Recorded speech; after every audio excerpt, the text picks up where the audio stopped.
Quiero hablar hoy de nuestro legado. ¿Qué es lo que nosotros queremos transmitirle a las próximas generaciones, como iglesia, como pastores, como ministerio?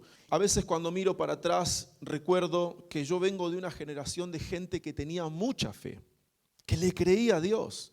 Mis pastores eran hombres de mucha fe, hombres que quizás no tenían un centavo en sus bolsillos, pero si tenían que ir a predicar a otra provincia, ellos se iban igual. Mi pastor, por ejemplo, él decía, yo me voy a ir a predicar aunque no tenga un peso en el bolsillo, pero yo tengo que ir a predicar a ese lugar. Hay que ganar almas. Y se paraba en la terminal de buses, en la fila para comprar su boleto, iba clamando, Señor, vos me vas a proveer. Señor, vos me vas a proveer. No tenía un centavo en los bolsillos.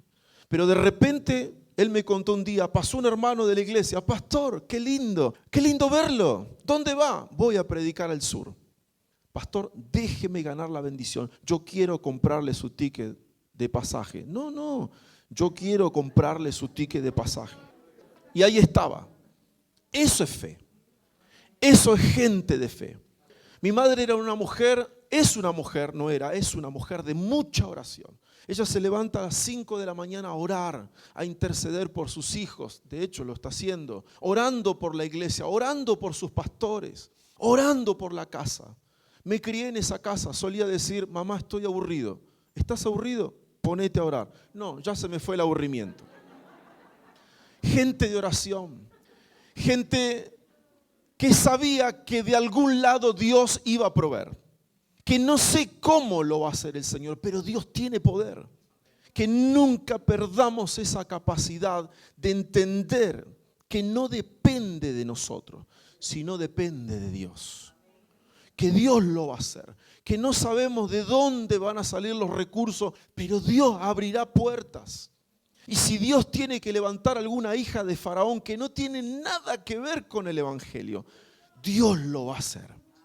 Si Dios tiene que tocar a algún empresario, alguien que anda dando vuelta por ahí, que no tiene nada que ver con Dios, pero si Dios quiere hacer algo, Dios va a tocar a esa persona.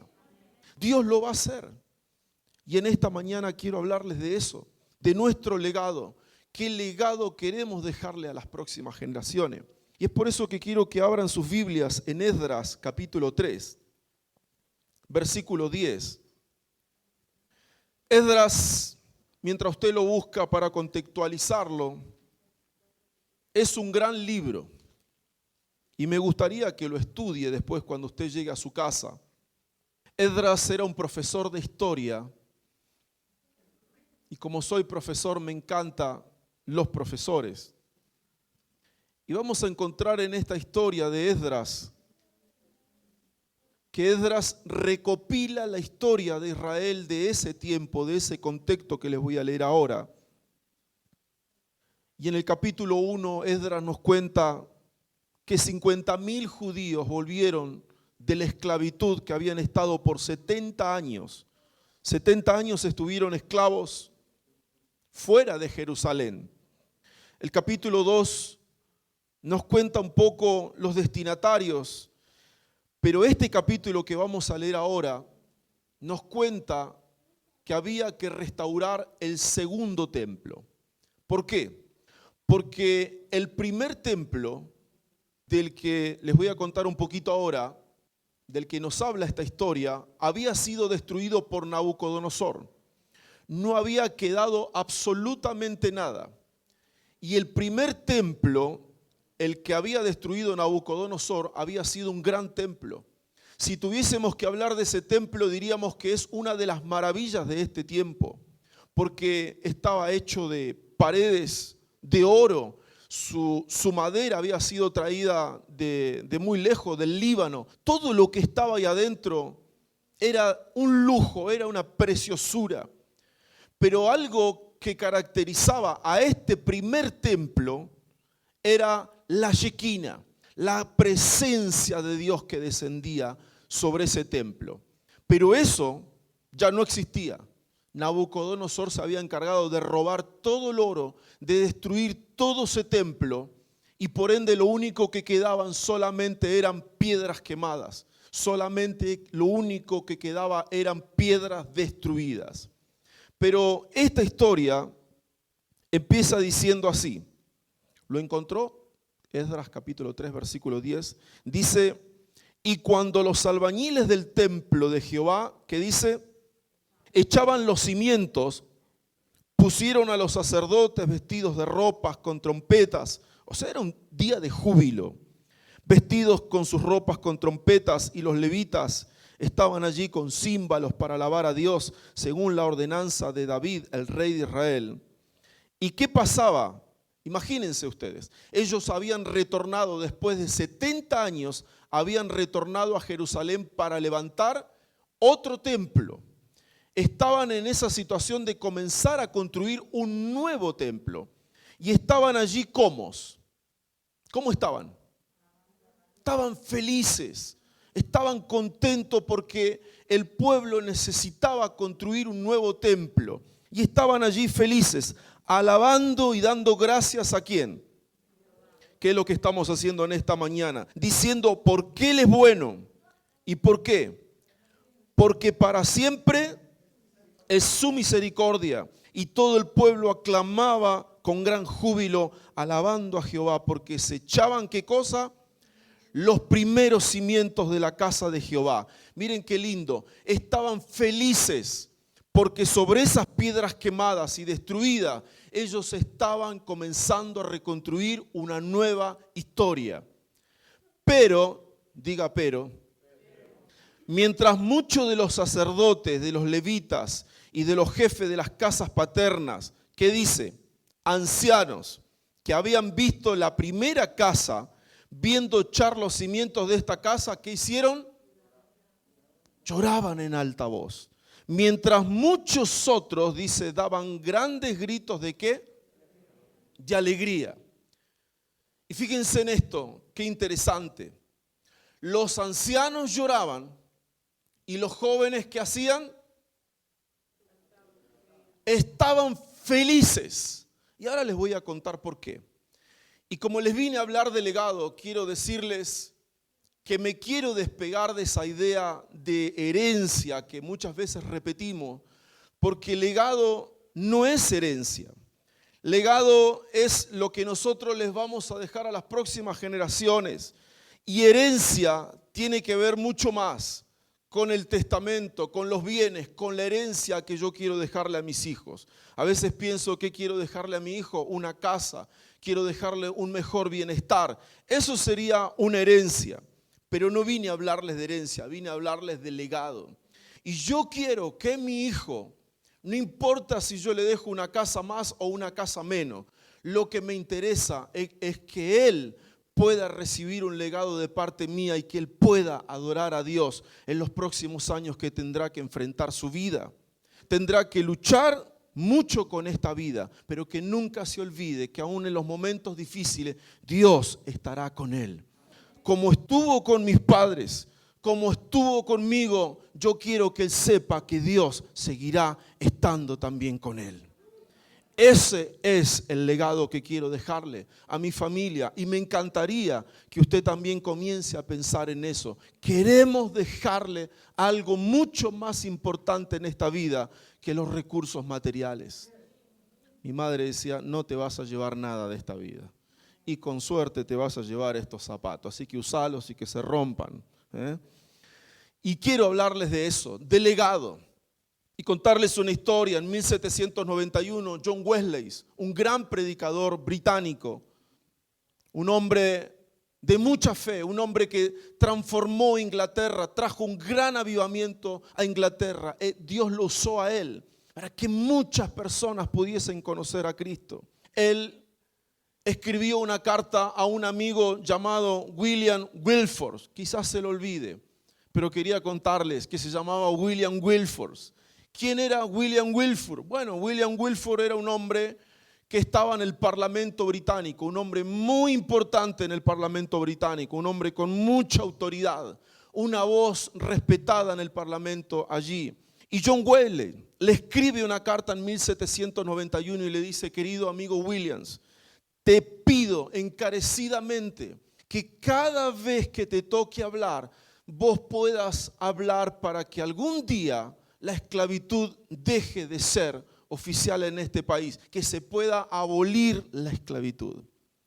Y 4 días después que John Wesley le envía esta carta a su amigo William Wilberforce, él partió con el Señor. Pero hay algo que nunca murió en el corazón de William, y fue ese pedido que su amigo John Wesley le había hecho. Y aún en ese tiempo que a él le tocó estar en el Parlamento británico, en muchas oportunidades, cuando él tocó el tema de abolir la esclavitud, en muchas oportunidades fue rechazado, fue ninguneado, fue menospreciado. Y en muchas oportunidades sintió hasta como que él no era la persona competente para pelear por los derechos de los esclavos. Pero dice la historia que cada vez que él sentía esa depresión en su vida, él recurría a leer las cartas de su amigo ahí, John Wesley.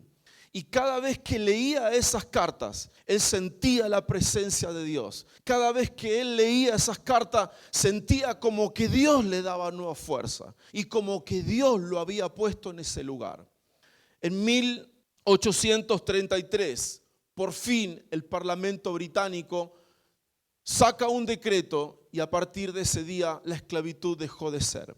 Y a mí me encanta esta historia porque John Wesley dejó un legado, dejó una carta. ¿Quién sabe cómo va a terminar lo que vos estás haciendo en este lugar? ¿Quién sabe a qué vidas estamos bendiciendo? Pero lo que sí sabemos es que queremos dejar legados a las próximas generaciones. Queremos dejar marcas, queremos dejar huellas en las próximas generaciones. Y yo quiero que ahí donde estás apretes tu puñito bien argentino, ahí como hacemos nosotros. Bien argentino, ¿no? Yo quiero que vos me uses a mí, Señor, en los próximos años. Quiero dejar legados. Quiero dejar legados. Quiero dejar que otros puedan recordarme como que yo fui la persona que lo ayudó a salir de la depresión. Que yo fui la persona que llegué a su casa cuando él estaba a punto de suicidarse, de tomar una determinación difícil. Yo, Señor, quiero ser esa persona que pueda pasar en las próximas generaciones. Y voy a ir un poquito más rápido en esta historia que les acabo de contar. Podemos ver que habían 2 grupos de personas. Estaban los ancianos que lloraban y estaban los jóvenes que estaban felices de que estaban reconstruyendo un nuevo templo. Y yo quiero decirles que en esta historia encontramos a 3 personajes importantes. Uno de ellos era Zorobabel. ¿Quién era Zorobabel? Dios lo había a él encomendado para levantar este nuevo templo. El otro personaje que encontramos en esta historia es Esdras. Dios lo había encomendado a él a enseñarle la palabra al pueblo después de levantar el templo. Y el otro personaje que encontramos en esta historia es Nehemías, porque después de reconstruir el templo y después de enseñar la palabra, Nehemías iba a ser usado por Dios para reconstruir los muros. Y quiero decirles que en cada uno de ellos encontramos algo que nos identifica. Cada uno de ellos, cuando quiso hacer algo para Dios, recibió oposición.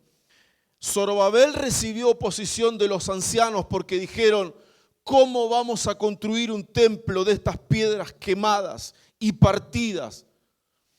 Esdras encontró oposición porque cuando quiso enseñar la palabra de Dios encontró rechazo. Y Nehemías, cuando quiso reconstruir los muros, también encontró rechazo. Pero lo que a mí me encanta de estas 3 personas es que ellos quisieron dejar un legado. Y yo quiero decirle que cada vez que vos te levantes para hacer algo diferente, que cada vez que vengas a la iglesia, que cada vez que digas: ahora quiero empezar a servir a Dios, que cuando digas: ahora quiero hacer algo diferente en esta ciudad, vas a encontrar oposiciones. Pero quiero decirte algo, en cada uno de ellos podemos ver que ellos vencieron esa oposición y dijeron: realmente vale la pena servir a Cristo. Y yo quiero decirte en esta mañana que vale la pena servir a Dios. y que con todos los logros que he recibido en los últimos tiempos, quiero decirles que no me veo en los próximos 10 o 20 años haciendo algo que he hecho toda mi vida, que es servir al más grande de todos los tiempos. Así que ahí donde estás, decirle, vale la pena gastarse por servir a Dios. Vale la pena que te critiquen. Vale la pena que te pisen los pies. Vale la pena que digan que no vale la pena estar en una iglesia cristiana. Yo quiero decirte que vale la pena servir a Dios. Y en este contexto estaban los ancianos llorando sobre las ruinas. Estaban ahí llorando sobre esas piedras quemadas. Ahora yo quiero que ustedes me digan por qué. Pregúntenme, así no me dejan tan solo. ¿Por qué? Los ancianos lloraban porque mientras estaban pegando las primeras hiladas de ladrillo para levantar el segundo templo, lloraban porque decían, nunca vamos a tener un templo como el que tuvimos en el pasado. Nunca lograremos tener un templo como ese templo que hemos tenido en el pasado. Este templo está horrible. ¿Cómo vamos a construir un templo con piedras quemadas? Y ahí estaban. Y muchos de los que en esta mañana estamos acá, a veces nos ponemos nostálgicos y pensamos que nuestros mejores años fueron los años del pasado. Pensamos que nunca repetiremos, que nunca lograremos tener lo que hemos tenido en el pasado. Y a veces los recuerdos del pasado nos detienen. Muchas veces los recuerdos, la nostalgia nos detiene y nos hace sentir que nuestros mejores días fueron los del pasado. Pensamos que avivamientos en la iglesia cristiana ya no habrá. Y yo quiero decirles que realmente yo vengo en Argentina de muchas olas de avivamiento. De hecho, yo me convertí al Señor en una de las campañas más grandes de la historia en Argentina, que fue de nuestro pastor Carlos Anacondia. ¿Cuántos conocen al pastor Carlos Anacondia? Habrán escuchado. Un hombre de fuego, un hombre que cada vez que él oraba por la gente se caía. Mi padre fue con una enfermedad de cáncer a esas campañas y 3 cuadras antes de llegar a la carpa de este predicador había gente tirada en el piso. Mi papá decía que tenían epilepsia.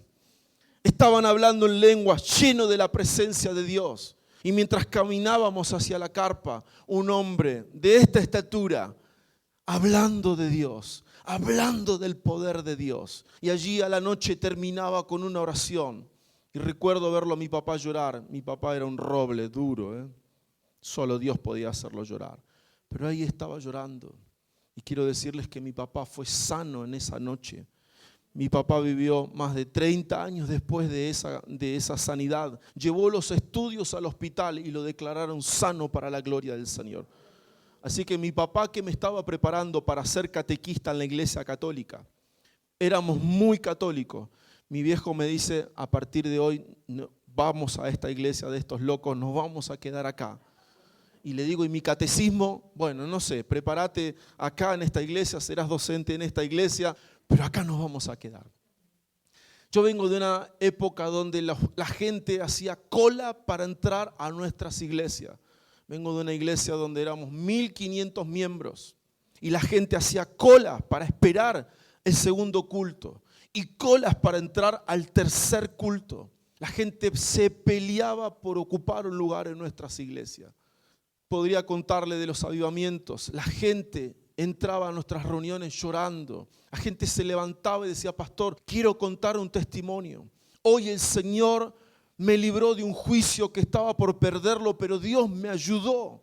La gente decía, pastor, no sé cómo, pero alguien me regaló un auto. Y usted dice, estoy hablando locuras. No, eso pasaba en los avivamientos. Porque cuando la iglesia de Dios comienza a despegarse del money, comienza a despegarse de la parte económica y empezamos a darle lugar al más grande de todos los tiempos, la gloria de Dios comienza a descender. Porque no dependemos de nosotros, dependemos de Dios. Y ese fue un gran avivamiento. En el año 2001, Claudio Freyson, otro gran predicador argentino, ¿cuántos lo conocen? También trajo un gran mover a Argentina. Y otra de las cosas, voy a ir más rápido, los avivamientos a Argentina llegaron en plena crisis. El avivamiento del año 85 llegó después de una gran crisis. Argentina había perdido una guerra, que fue la guerra de las Malvinas. El país estaba sumido económicamente en una miseria, en una pobreza. Literalmente no había para comer. La gente estaba en la calle, se había quedado sin casa. Nos habíamos quedado sin país. Pero Dios trajo un gran avivamiento a Argentina. Las iglesias se llenaron. ¿Y saben quiénes fueron los que llenaron la patria de vuelta? No fueron los políticos, no fueron las instituciones económicas, fueron las iglesias. Las iglesias levantaron la nación de vuelta. En el año 2001, otra crisis más muy grande en Argentina económica. La gente iba al aeropuerto, se quería ir de Argentina a buscar a otros lugares, un mejor lugar. Y ahí estaban, todos se querían ir de Argentina, pero un grupo de pastores comenzó a orar y ellos lo llamaron Argentina, oramos por vos. 4, 5 pastores orando en la plaza principal de Buenos Aires, clamando por la nación. Y luego eran 15, 30, 100, 400, 500, llegaron a ser 3.000 pastores los días jueves orando con lágrimas por Argentina. Y Dios volvió a sostener a Argentina. Así que desde que me acuerdo siempre hemos sido un país de crisis, pero Dios nunca nos ha soltado la mano. Damos gracias a Dios por Argentina y por lo grande que es la nación, pero por sobre todas las cosas, por lo grande que es Dios, el amor que le tiene a esa nación. Así que si estás esperando ser bendecido en tu mejor época, olvídate, como dicen los argentinos, olvídate, che. Dios te va a bendecir en tus peores momentos. En los momentos de crisis tuya, ahí Dios se va a glorificar. Así que si estás esperando un veranito aquí en Burgos, olvídate. En medio de este frío, y en medio del frío de tu bolsillo, y en medio del frío de tu economía, y en medio del frío de tu salud, Dios se va a glorificar. Gloria a Dios. Los ancianos decían: ¿cómo vamos a levantar un nuevo templo sobre estas piedras quemadas? Y dije al principio, a veces somos muy críticos con este presente. Somos muy críticos con nosotros y criticamos este presente. Y no valoramos este tiempo que estamos viviendo. Y pensamos que lo que estamos haciendo ahora es insignificante, no tiene valor, no tiene importancia, es irrelevante.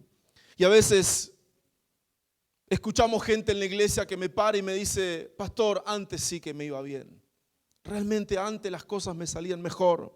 Hay gente que me dice: pastor, antes en las iglesias había más unción, ahora no pasa nada. Hay gente que me dice: antes la iglesia era más espiritual, ya no lo es. Y a veces lucho porque viene gente grande y me dice: los jóvenes de ahora ya no son como los de antes. ¿La han escuchado esa frase? Bueno, pensé que en Argentina nada más. Hay gente que me dice: antes en las iglesias había más compromiso. La gente de hoy no tiene compromiso. Y entramos en una crítica de este presente. Y es lo que les pasó a estos ancianos. Estos ancianos lloraban y con sus lágrimas y su lamento, siempre pensando que el momento más glorioso de ellos fue el pasado. Sucedió algo. ¿Y saben lo que sucedió? Porque siempre digo que el pesimismo es un mal. El pesimismo siempre le gana a aquellos que quieren hacer cosas. Siempre vamos a encontrar pesimistas en medio de nuestro trabajo, en la facultad, en la escuela, en el lugar que estemos. Siempre vas a encontrar algún pesimista.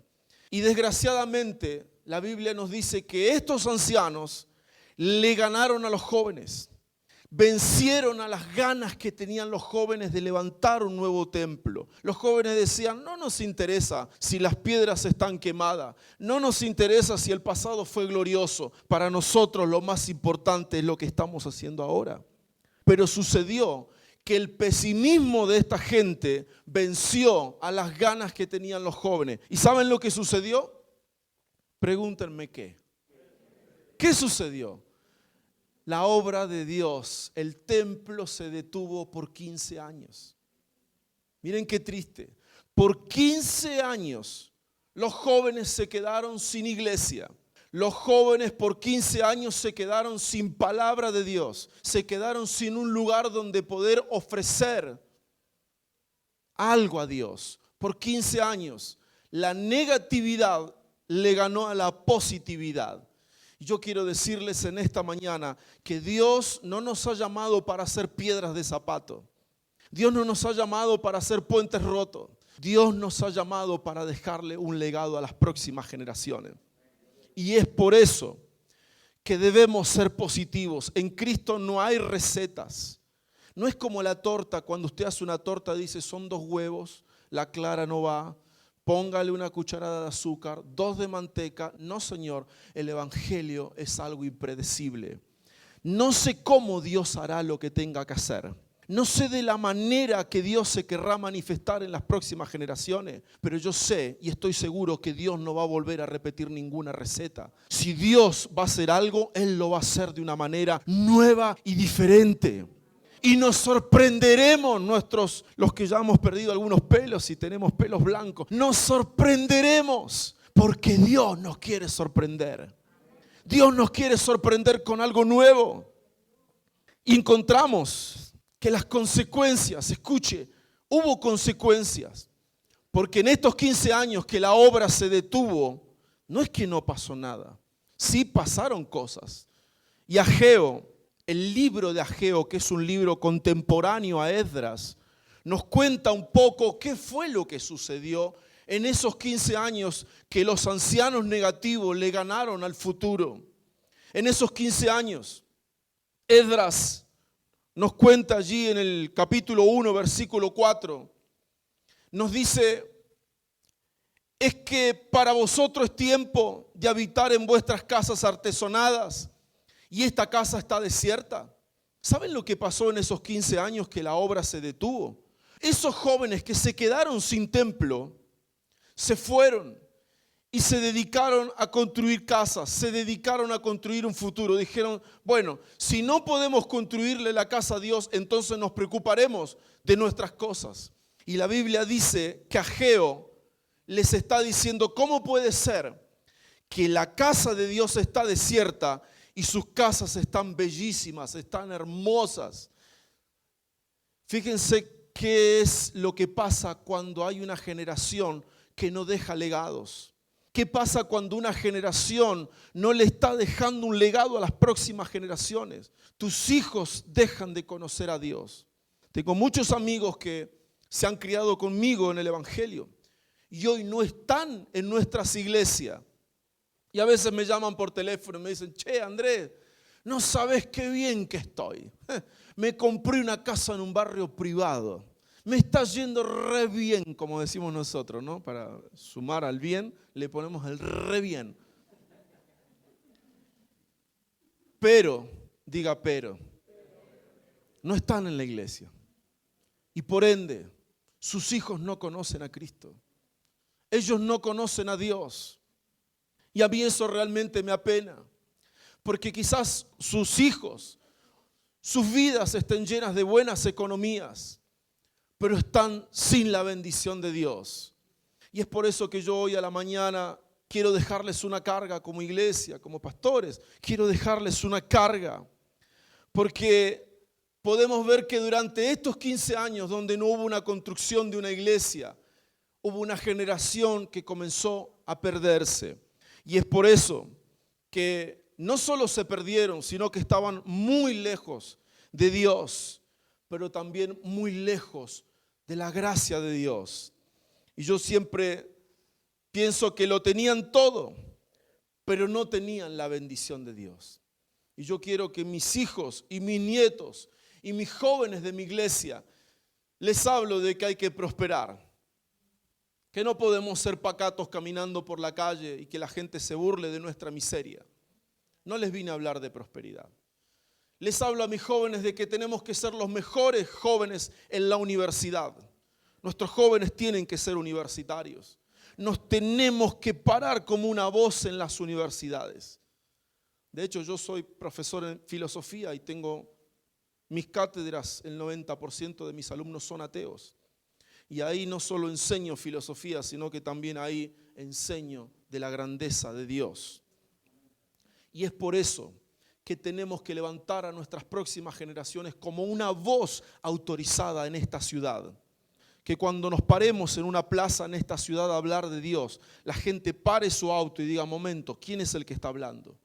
Que sea un ingeniero, que sea un arquitecto, que sea un investigador, que sea un poeta, que sea un escritor, que sea una persona reconocida, pero que la gente no vea en ti tus logros, sino que a través de ti y a través de tus logros pueda ver al más grande de todos los tiempos.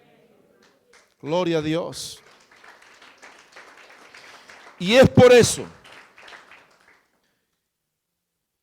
eso que creo, hoy más que nunca, que tenemos que crear experiencias fundantes en nuestros jóvenes, en nuestros niños, como alguien un día los hizo con nosotros, en los campamentos de jóvenes. Nunca me olvidaré, jamás me olvidaré que a mis 12, 13 años en los campamentos de adolescente, alguien puso sus manos sobre mí y me hizo llorar tremendamente en la presencia de Dios. Nunca me olvidaré de eso. Y esas son las experiencias fundantes que debemos crear en las próximas generaciones.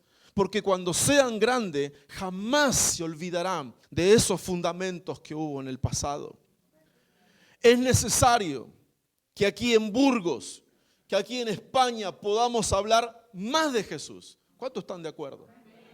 Claro que sí, estamos de acuerdo. Debemos hablar más de Jesús.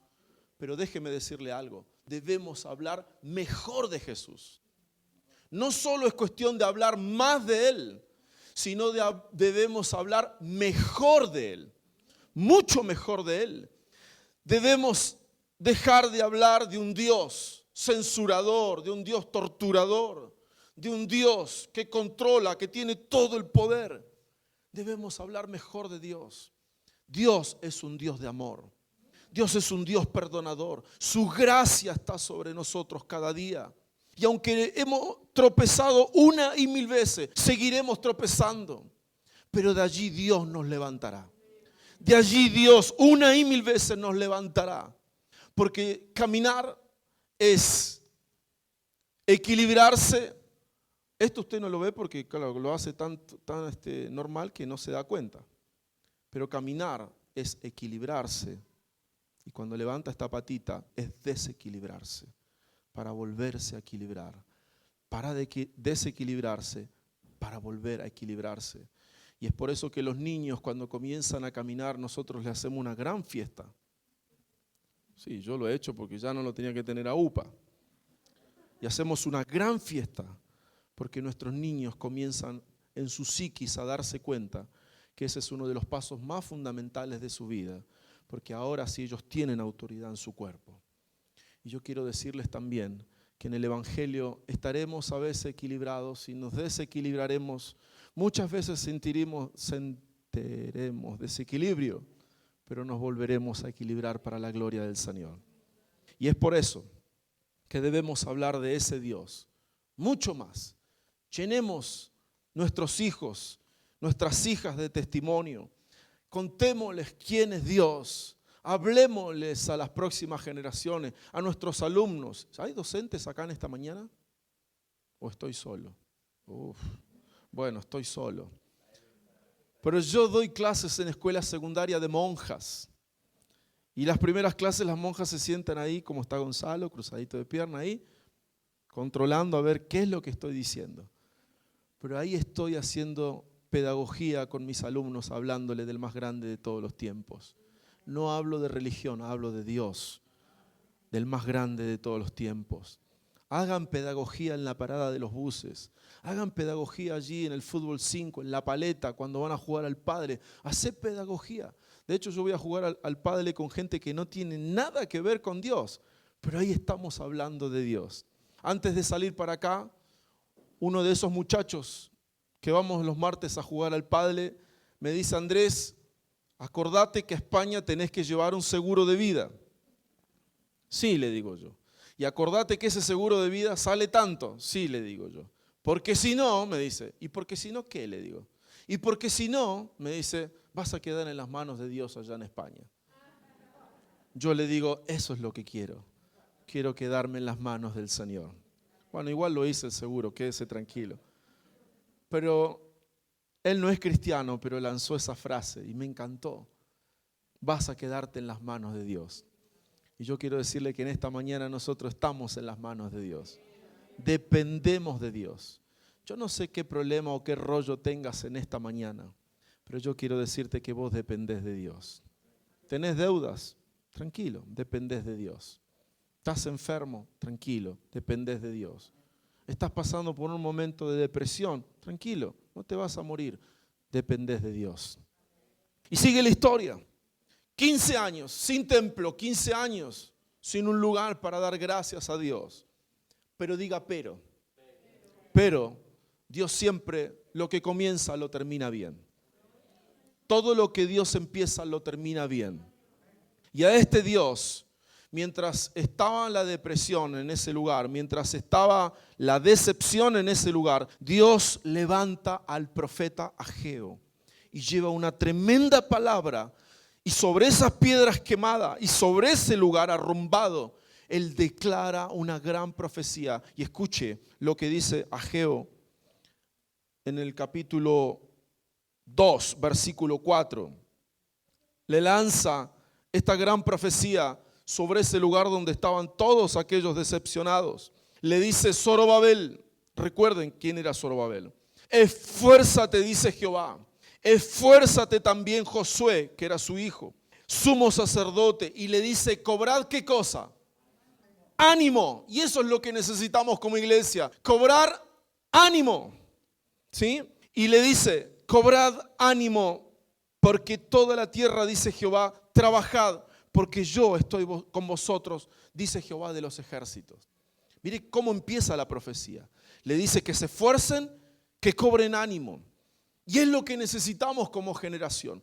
Necesitamos esforzarnos más que nunca, trabajar más para el Señor, ayudar a nuestros pastores, mucho más, mucho más. De hecho, yo estoy bajo cobertura y ayudo a mi pastora, trabajo más que nunca para que ella tenga sus mejores años.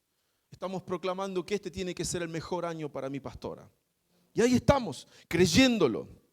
Pero aquí viene lo más interesante de esta profecía en el versículo 6. Porque dice así Jehová de los ejércitos, de aquí a poco, que dice: yo haré temblar los cielos y la tierra seca. Y haré temblar, ¿qué dice? A todas las naciones, Argentina, España, Colombia, Venezuela, Chile. Haré temblar a todas las naciones. Y dice: ¿y qué pasará? Y vendrá el deseado ¿de qué? De todas las naciones. Y llenaré de gloria esta casa, ha dicho Jehová de los ejércitos. Miren qué profecía. Sobre esas piedras quemadas, sobre ese grupo que estaba decepcionado, sobre ese grupo que le había agarrado la nostalgia, viene Ageo y dice: de aquí a poco entrará por este lugar el deseado de las naciones. 450 años después, ¿saben quién entró por las puertas de ese templo? Jesucristo de Nazaret. Jesucristo entró por las puertas de ese templo que muchos menospreciaban, que muchos le daban nada. Jesucristo de Nazaret entra por las puertas de ese templo. Y esta profecía cobra sentido porque dice: quizás este templo no tenga la Shekinah que tenía el pasado. Quizás este templo no tenga la presencia que tuvo el templo pasado. Quizás no tenga la grandeza ni la riqueza que tuvo el primer templo. Pero este templo va a tener algo diferente. Este templo va a tener algo mucho más poderoso. Este templo va a tener algo mucho más fuerte. Y será Jesucristo entrando por las puertas de este templo. Gloria a Dios. Él, Jesús, el deseado de las naciones, entrando por ese templo. Por eso quiero animarlos en esta mañana y decirles que lo mejor de nuestras vidas no fue lo que ya hemos vivido. Lo mejor es lo que está por venir. Y en Argentina, el 1 de enero comenzamos a proclamar que este 2022 tiene que ser el mejor año de todos los tiempos. Este tiene que ser el año donde vamos a ver la gloria de Dios, donde veremos enfermos otra vez sanarse para la gloria de Dios, donde veremos gente hacer cola en la puerta de nuestras iglesias. Y quiero decirles que el domingo pasado en Buenos Aires, en mi iglesia, la gente comenzó a hacer cola para entrar al tercer culto para la gloria del Señor. Hay hambre y necesidad de escuchar la palabra del Señor. Y si salimos decepcionados de este lugar, lo único que daremos es decepción. Pero Dios nos trajo en esta mañana para que podamos salir llenos de su presencia, confiando en el más grande de todos los tiempos. Y eso es lo que vamos a dar allá afuera para la gloria del Señor. Y voy cerrando y le voy a pedir que me haga un pianito porque después vamos a estar orando. Quiero decirles que las antorchas de las Olimpiadas fueron diseñadas allí en Grecia 5 siglos antes de Cristo, en el Olimpo de Grecia. Las antorchas fueron diseñadas para llevarla solamente por los vencedores. Las antorchas eran llevadas en las manos de aquellos que habían vencido. Y toda la gente que veía a alguien portar una antorcha decían, ese fue un vencedor en lo que les haya tocado. Algunos corrían, otros saltaban, se enganchaban de algunos aros, no lo sé. Pero habían vencido en su disciplina. Y que en esta mañana nosotros podamos levantar por fe la antorcha de Jesucristo. Esa antorcha que hemos recibido de nuestros pastores en el pasado, de nuestros abuelos, de mis abuelos que tanto oraron por mí, por mi generación. Esa antorcha que hemos recibido de nuestros padres, que quizás muchos hoy no los tenemos. Y pensamos en ello, pero pensamos en el legado que nos han dejado. Mi padre siempre decía, Andrés, lo mejor que te puede pasar es servir a Cristo, hijo. Seguí adelante. Las antorchas en el pasado estaban provistas para que ardan continuamente, para que nunca se apaguen. Las antorchas fueron hechas para que siempre estuvieran en las manos de la gente, que no se cayeran, que no se rompieran, que no se apagaran. Y yo quiero decirte en esta mañana, nosotros tenemos una antorcha. Quizás no sea una gran antorcha. Quizás tú digas, siempre me ha tocado perder, siempre me ha tocado estar en el último de la cola, pero algo tenemos para dejarle a las próximas generaciones. Tenemos algo. No sé en qué lugar Dios te puso. Yo siento que a mí Dios me llevó a una universidad. Allí doy clases. Hablo de filosofía 5 veces por semana. Doy clase en los institutos. Pero yo siento que mis alumnos son mi legado. Quiero transmitirles a ellos mi devoción por Dios. Mis conocimientos, por supuesto, claro. Me encanta que mis alumnos abracen la filosofía como la amo yo. Y amo que mis alumnos amen la palabra de Dios como la amo yo. Pero hay algo que yo quiero transmitirle a mis alumnos y es el amor por Dios. Y el amor por esta palabra. Que lo único de oscuro que tiene son las tapas. Que hay gente que guarda su Biblia en una cartera para que no le roben, como un amuleto. Pero quiero decirte que igual te van a robar. Quédate tranquila de eso. O conozco una pastora que ponía, pobre pastora, la estoy deschavando, abría la Biblia en el Salmo 91 y la ponía en la ventana para que los ladrones no le entren. Argentina es un país que sufre mucha inseguridad. Quiero decirles que un domingo después de la reunión los ladrones igual entraron. Y lo peor de todo, que hasta les llevaron la Biblia. Y es por eso que como iglesia, que como gente que ama a Dios, tenemos que seguir llevando en lo más alto esta palabra. No va a depender de vos, si hablas lindo, si hablas más o menos, si sos tímido. Cada vez que vos tengas una Biblia, Dios hablará por ti. Si no sabe qué regalar para un cumpleaños, no sabe si regalar zapatos, si regalar un vestido, regale una Biblia. Va a ver lo que va a suceder cuando usted regale una palabra. Queremos dejar huellas en las próximas generaciones. Y voy a ir terminando. Lucho todos los días contra mi ego y contra mi vanidad. Y hablo en primera persona y también hablo para ustedes. Luchamos contra nuestros egos. Quien más, quien menos a veces siente ego. No sé, quizás no tiene nada, pero siempre sentimos ego de algo, ¿no? Por lo menos de ser argentino, qué sé yo, no sé. No lo sé. Luchamos contra nuestras vanidades. Quien más, quien menos tiene vanidades. Y se siente a veces por encima de otro porque se siente superior. ¿Quién sabe por qué? Pero usted siente que se siente superior sobre otro grupo. ¿Sí? Pero yo quiero decirles que todos los días oro al Señor para que el Señor me ayude contra mi ego y contra mi vanidad. Para que la gente no vea mis logros. Para que la gente no vea lo que he logrado en la vida, sino para que la gente pueda ver a Dios en mi vida. El día que me recibí de la universidad, mi pastor, allá en Argentina se tiran huevos y se tira harina y te hacen toda una cosa media sucia ahí, te largan lavandina, detergente, bueno, toda una cuestión rara, ¿no? Mi pastor me agarra, yo tenía un pastor alemán de 2 metros casi de alto, rubio, grandote, bien vikingo. Él era también filósofo y psicólogo en Alemania, en Hamburgo, y fue mi pastor, un hombre que marcó mi corazón. Me agarra las manos así y me dice: Andrés, todo lo que logres en la vida será una manta de colores. Bueno, buenísimo, dije yo. Wow, qué profético. Todos tus logros, todas tus victorias, todos los lugares donde te inviten, será una manta de colores. ¡Wow! ¡Qué lindo! ¿Y para qué? Y él me dice: pregúntame para qué.